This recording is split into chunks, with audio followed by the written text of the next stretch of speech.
నిదురలో నీ కల చూసి తుళ్ళి పడిన ఎదకి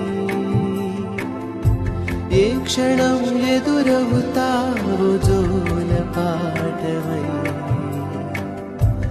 ఆకలని అడగక ముందే నోటి ముద్ద నువ్వై ఏ కథలు వినిపిస్తావో జాబిలి